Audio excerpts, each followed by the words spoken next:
Okay, we're doing this kind of last minute because my sister Lana is going to leave shortly, and she dropped a bomb on me that I did not know. So, hey, Mock, good to see you there. Hey, Susan, thank you guys for being here. Okay, I'm going to jump into this, and then people can catch it on the replay too. So, as you guys know, oh, here, that's a better view. Yeah, that's better. I'll put that out there. As you guys know, I grew up in Scientology. I was in the Sea Organization, which is Scientology's paramilitary branch.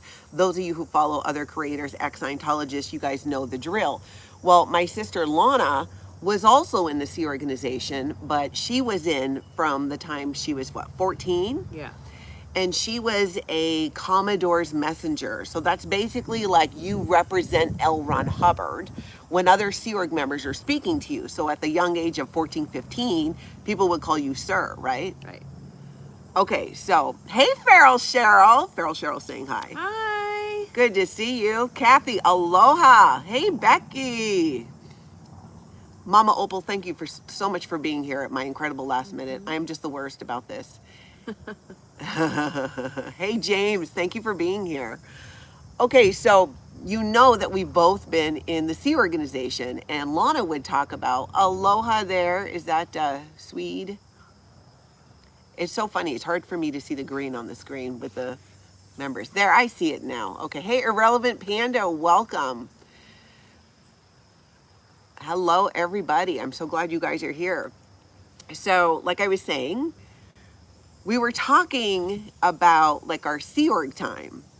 And like Lana has done to me many times, something slips out that I just go, what? When did that happen? How did that happen? Why did that happen? So we're talking, and she's like, well, when I was in OSA, and I'm like, bitch, please, what? Stop right there. When were you in OSA? So for those that might not know, OSA is the Office of Special Affairs. They are the spy branch, the dirty trick branch, the intelligence arm of Scientology, and it's made up of Sea Org members. It was run for years by Mike Rinder. I'm sure you guys have heard a lot about it. And so tell me, how old were you again then? I was about 16. 16. Okay, so she's 16 years old. I'll set it up and you can finish the story. You got to talk a little loud because we're outside. Okay. So Lana was working on it's called the Audits Task Force. It's when the Sea Org had to do all this stuff for the IRS to get the tax exempt status. And it was highly confidential, except everybody knew in the Sea Org. So Lana's working there, and she's a Commodore's messenger, and she gets traded to the Office of Special Affairs, and then goes on a mission for them, right, in LA. Yep. Because in the Sea Org, you do missions where you get a mission program where it's like, hey, here are the steps that you need to do. Here's what you're trying to accomplish on this mission and all of the good things. And you were saying you couldn't remember exactly what the mission was for. Right. But part of it was getting a check sheet canceled. Hey, Becky, thank you so much for becoming a member. Hip, hip, hooray. I appreciate it. And I appreciate all of you members. Your support means everything. It really does help me. Thank you for sticking in and supporting the channel that way. I truly appreciate it. So part of it is she had to get a check sheet. A check sheet in Scientology are the steps you need to do for a course. So if whatever your job is, there is a course for it in the Sea Organization that you have to do to learn how to do that job. And I suspect that the check sheet that you had, she was tasked with getting it translated from English to Spanish at what? Again, 15 years old. 16. 16 years old. And just you need to do this as part of this mission for the Office of Special Affairs. So we can assume that the check sheet was for probably hatting, like for somebody's job. But tell them what you did to try to accomplish this. Yeah, so they gave me the check sheet and go get this translated into Spanish. And I had no resources for that. no plan, no help. So I went around the um, the packed base, the blue buildings, Yeah. and talked to public. I talked to staff. Can you please translate this for me? um, it took me a long time, and then I didn't get it all done. But what I had to go through to get it done, get it a little done, anyways, was I approached this man, and he was A non-Scientologist. a non-Scientologist. So he was working on the base construction, I think. Yeah, sometimes the Sea And Org, back then for sure, would hire people. They'd come from the outside of Scientology to have to do things on the base. And Lana, who remember, she's doing a mission for the Office of Special Affairs, which usually means it's kind of on the down low. And she goes and finds a guy never in Scientology. And what happens? so I give him the what the heck's it's called? The check sheet? The check sheet. Yeah. And he says, no problem, I'll do it at home, and then I'll bring it in like 3 days later and give it back to you. I'm Yeah. like, sweet, perfect. So he doesn't show up in those 3 days, and I have no check sheet and no product. And Yeah, no product. So when you're on, especially when you're on a mission like that in the Sea Org, when you're in the Sea Org period, it's all about getting a product. What is the finished thing that you're supposed to produce or complete, and you need to get that done. You need to get that product. In the Sea Org, it's very much, you're very product oriented. Why aren't you getting the product? You need to debug not getting the product, getting the thing done that you have to get done. yes. So anyways, he doesn't show up, and so I need to find him pronto. And I don't remember how I got it, but I got his address. Yeah, this non-Scientologist Yeah. who's walking around with a check sheet that he should not have for the Sea Org. So I basically have to walk to where this is, and it was probably a couple hour task. Maybe it was an hour there, hour back. Walking. And you had to walk because she didn't have a car, didn't have a driver's license, couldn't drive because she's 15. And it's Los Angeles, right? But you got a friend to go with you. Yeah, it was dark already. It was like after dinner time when I had to walk. So I recruited a friend of mine, a boy, to come with me. And we got it. But yeah, it was... So you just show up at the guy's house and knock on the door. Knock on the door. It's all dark. He's watching TV. Living his life. This guy's not a Scientologist. Did he do anything on the check sheet? Nope. He just disappeared. He absconded with this check sheet that the Office of Special Affairs was in charge of to get it translated into English, into Spanish from English, that this one hands to a non-Scientologist. But again, you're 16 years old. You know, what do you, it's like, it's ridiculous. So he didn't translate it. No, he didn't. So you got it back.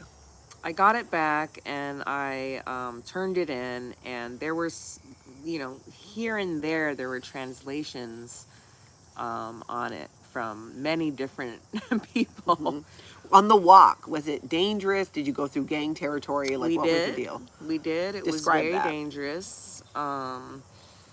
Just you could see gangs, riding around on their bikes, looking at us weird because we're in uniforms. You're wearing your Sea Org uniform. Are you wearing the mission uniform with the jacket and everything? No jacket, just the shirt and tie. The tie, the cross tie. Yep. And the skirt. So you're looking super culty in your skirt. What kind of shoes are you wearing for this 1 hour walk each way? Like 1-inch heels. 1-inch heels, the little kitten heel that we had in the Sea Org. Yep. Yeah. Yep.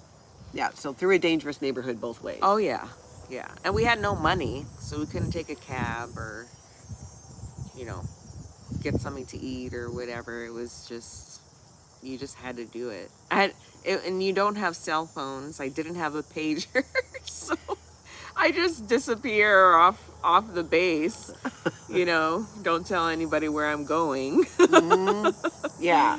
And they wouldn't even ask because in Scientology and in the Sea Organization, you know, children, teens, whatever it is, you are a big being in a small body. And your expectation of what you're able to do is as if you were a full-blown adult who'd had all the training and resources in the world. And in the Sea Org, you're not allowed to not get your product because some guy took off with your check sheet. The expectation is she had to track him down and go get it.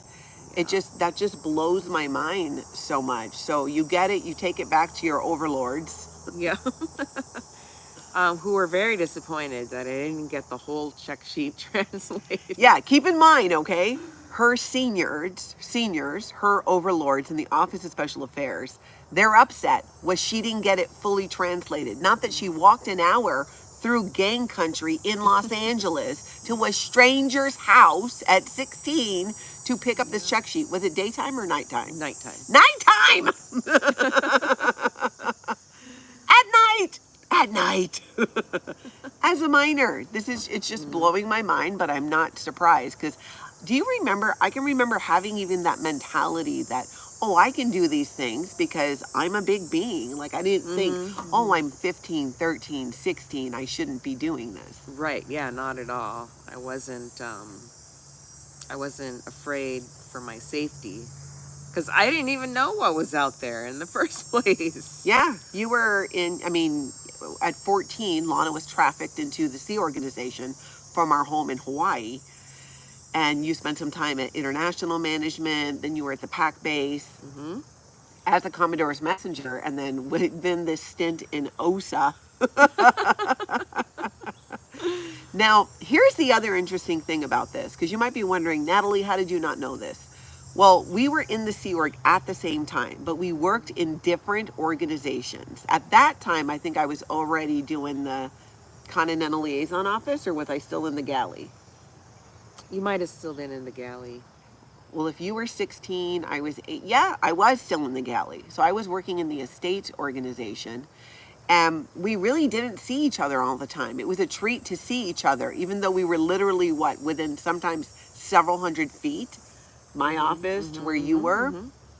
Talk a little bit about that, like how we just never saw each other. Yeah, we had our jobs, you know, and I don't think I ever really had a job where I had my own office and a phone. And you had your own, well, no, not at that time, but in different times you had an office with a phone. Yeah, because I needed the phone for my job. Yeah, and so we couldn't really call each other. And, you know, our schedules were different. Our eating schedules were different. Yeah. Yeah, we didn't have meals together. And it's not like she had any time to go run and swing by my office. And, you know, and same thing, like you just weren't allowed to do that. And it's really just such a small part of Lana's story and experience in the Sea Org that we never really talked about it. So after you did the mission for the Office of Special Affairs, did you get traded from there or what happened? Did you stay there? What happened? I got transferred to basically like the estates org, I think. So you got busted. I got busted. Can't remember why at that point. Maybe it was giving a non-Scientologist a confidential check sheet. Nah, I would have remembered that punishment. So whatever happened, you got busted then out of the Office of Special Affairs. Yeah, I think I got traded room. Into the estates. Yeah. Project Force. Sure. And the other thing about that, it's like there's no concern about the security of it, of a 16-year-old girl going out into Los Angeles at night to a stranger who's never been in Scientology, not in Scientology's house, to ask for this check sheet. It's just crazy. But the expectation was that she got it back. And they didn't ask how. They didn't tell you how. No.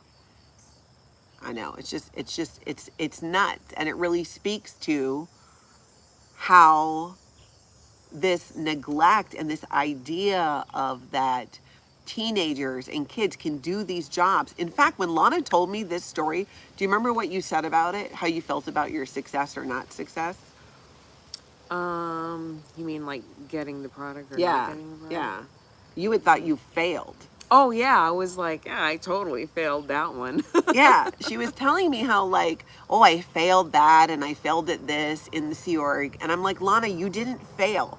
You never should have been in that position in the first place as a teenager to do those jobs or have those responsibilities in the first place. And Lana's been out of Scientology longer than anyone else in our family, but she was quiet for all the years that we remained. She never said anything about it because she knew that would create a situation for myself or my mom or my daughter. So we never talked about these things. I don't know. It's just even when we hang out, we're not, I mean, we almost never talk about, we talk about more Scientology time since I've been on YouTube.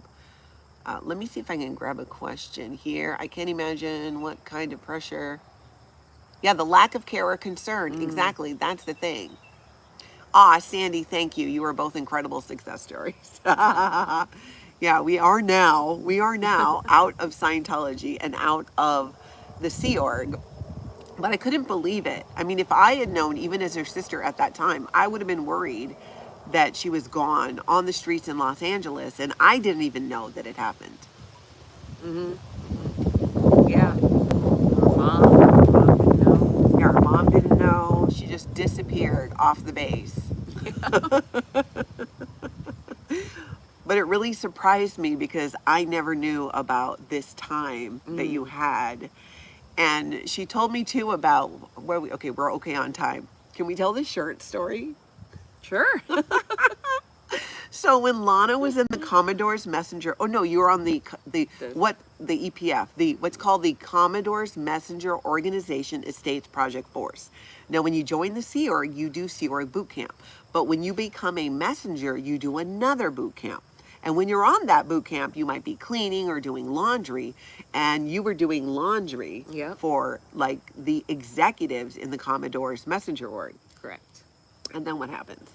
So, another friend of mine who was also doing laundry disappeared. I don't know what happened to her, and she left folded laundry in the laundry room forever. It was weeks. And disappeared. She could have blown. She could have Yeah, I been had transferred. no idea. And I didn't know whose clothes it was either, so I couldn't return them.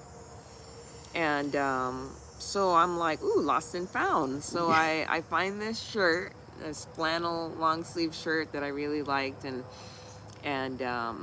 so I took the shirt, and like an idiot, I wore it into the org. And into the CMO, the Commodore's Messenger Org. So this is a very, very senior org at the Blue Buildings at PAC. And Lana goes sauntering in there wearing this flannel shirt that didn't belong to her, but she sure found out quick who it did belong to. So the commanding officer of the CMO approached me and asked, Lana, where did you get that shirt? I'm like, I made up some story. I got it from, blank, from a store we could walk to that also sold clothes. Yeah. And she's like, huh, my husband's missing a shirt just like that. And she was the CO, the commanding officer of the Commodore's Messenger Org. Yes. So very senior person on the base, and this one's walking around in her husband's shirt. Yeah. And so I got away with it. She was like, I was like, I don't know. I don't know what you're talking about. And you must have been younger then, because that's before you were in OSA. Yep, that was I was 14 still. 14 still. Okay, yeah. That's crazy that you got away with that, because they must have just let it go. Because that's the kind of thing that would end you up in really deep water. Yeah. In the Sea Org, even though it was all very innocent how it came about. And you don't have resources to go like buy clothes for yourself or civvies. Right. Civilian clothes outside of your uniform. Yeah, so. And it was probably a warm shirt. It was a warm shirt. That's why I picked it. Yeah. So the craziness of being a teenager in the Sea Organization, you're walking around LA with no supervision at night in a dangerous part of town. It's, huh? I got bit. Oh, bit by what? Something in the chair. Oh, I think you got something right there. Like, just right, in the, like in the, excuse me as I pick things out of my sister's teeth. Awesome. Yeah. I was like, should I say anything? I don't know if they can see it, but yes, just a little bit of breakfast there. I forgot what we were saying.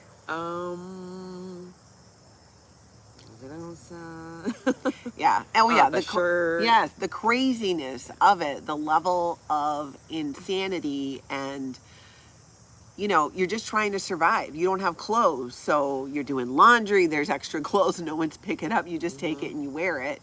It kind of really gives you, I think, more insight into what life was like there and how strong just to survive, what you have to do to survive in that environment. And Afila, I think it is, said that earlier, you were asking, so we were both at Big Blue and we hardly ever saw each other. Yes.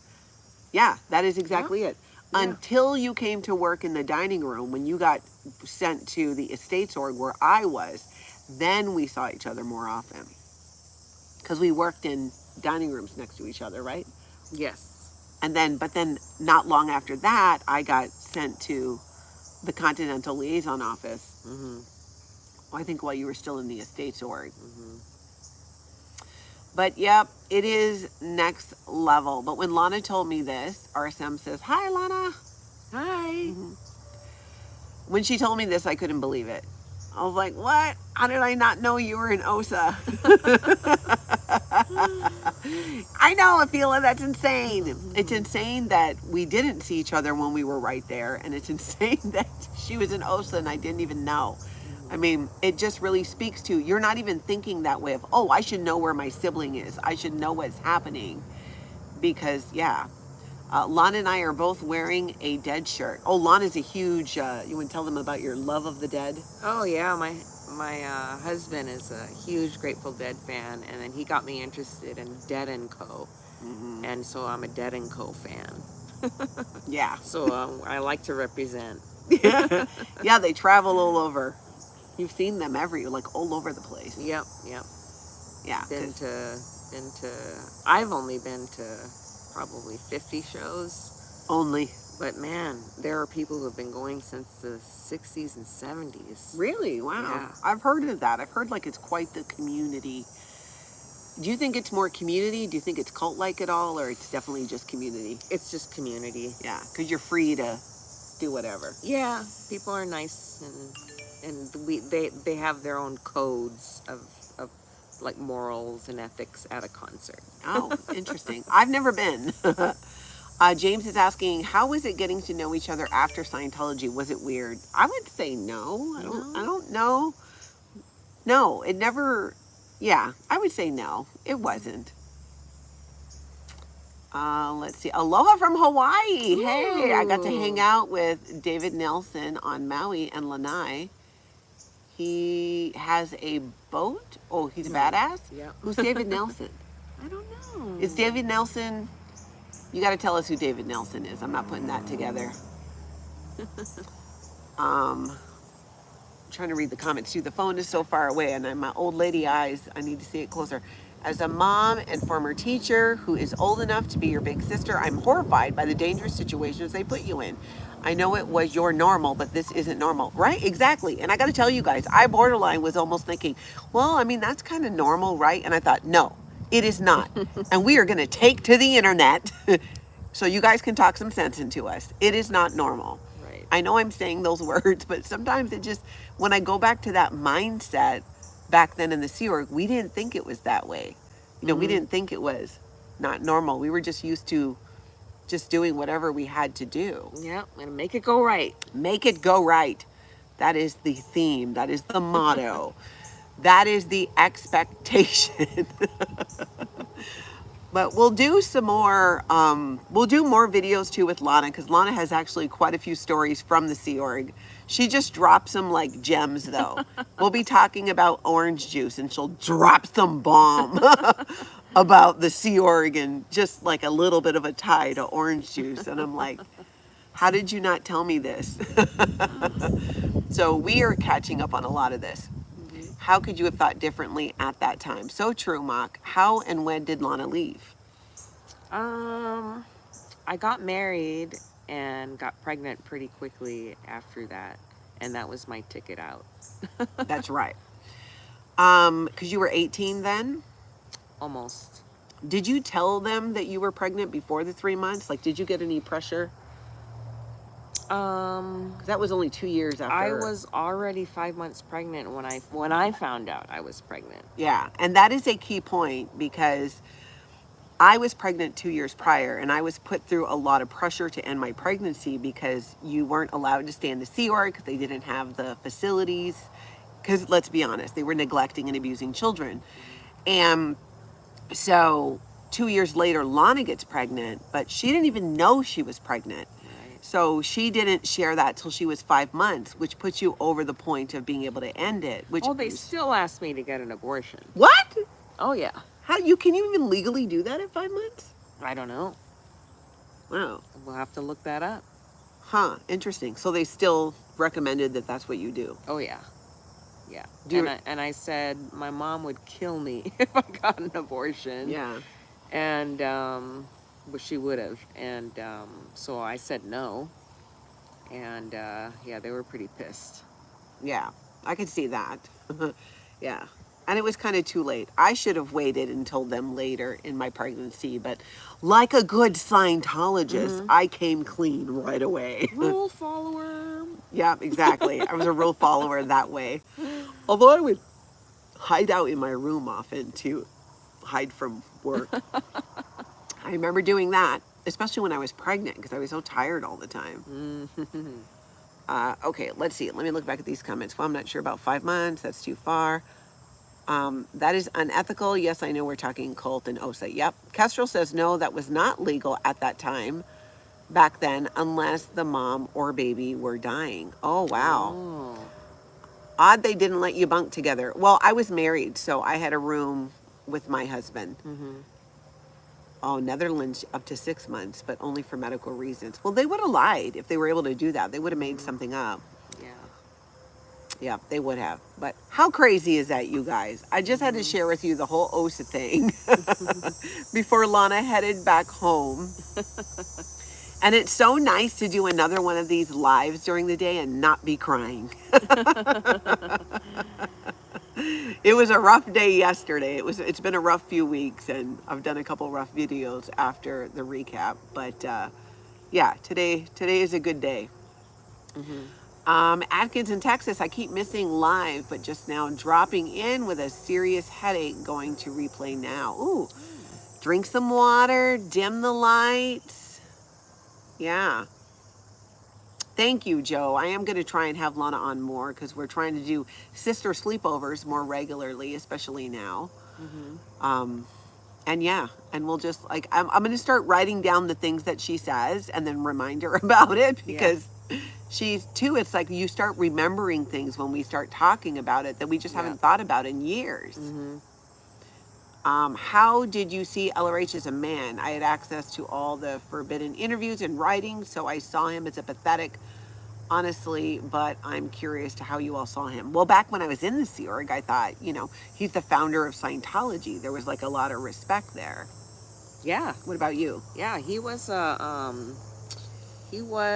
I pen palled with him, well, his staff. Yeah, whoever was answering for him. As a kid, for years, and until he died in 1986. So yeah, same. I felt close to him in that way.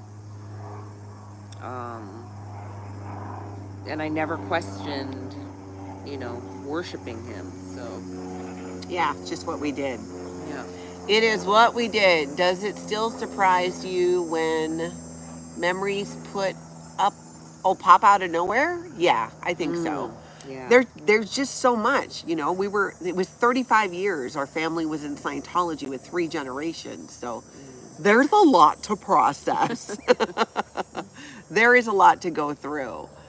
Let's see. I was watching an older video of Aaron confronting a guy in front of his house, trying to get him back to Scientology. Have you both had to deal with since being out? When I left Scientology, I had 2 Sea Org members fly out to Minnesota to handle me. And I took the meeting because I needed the closure. It was like a breakup.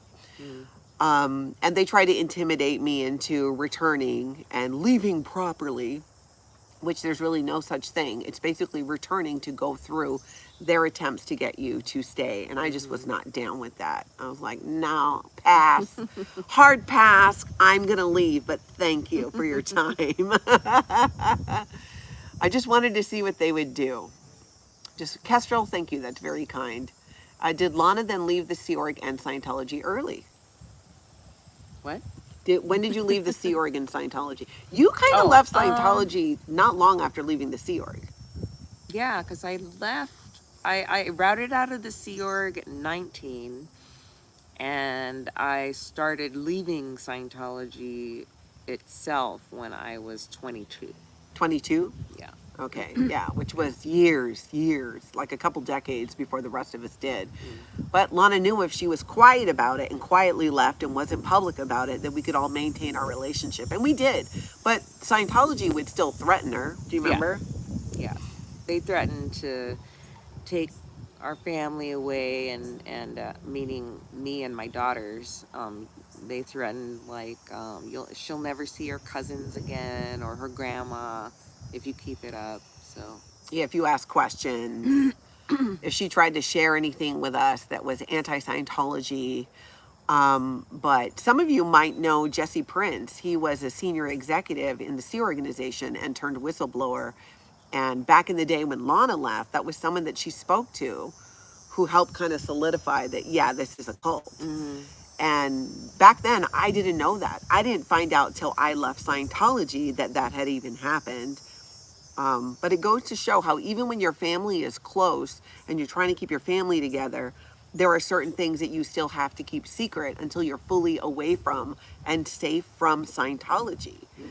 So I think that even though, I've been out of Scientology for 14 years, there's still so much to catch up on. Oh, no one says Jesse helped me also while still in. He was a good guy. Oh. Yeah, that's Wow. awesome. Yeah, that was a long time ago. When you think about it, because we're in our 50s now. Wow. All right, well, guys, that is what we got right now. Please double tap your screen if you're on a phone. Hit that like, hit subscribe, and yeah, hit the like if you're on your computer some other way. I'm glad you guys are here and you want to hear more about this stuff. So we will, when Lana comes for Sister Sleepover, we will try to do a video because we're trying to do it weekly. We're trying to spend time together now because we're no longer in Scientology. Yes, we are. Okay, everybody, thank you so much for being here. I hope everybody gets out and has an amazing cult-free day. Yay! Bye-bye.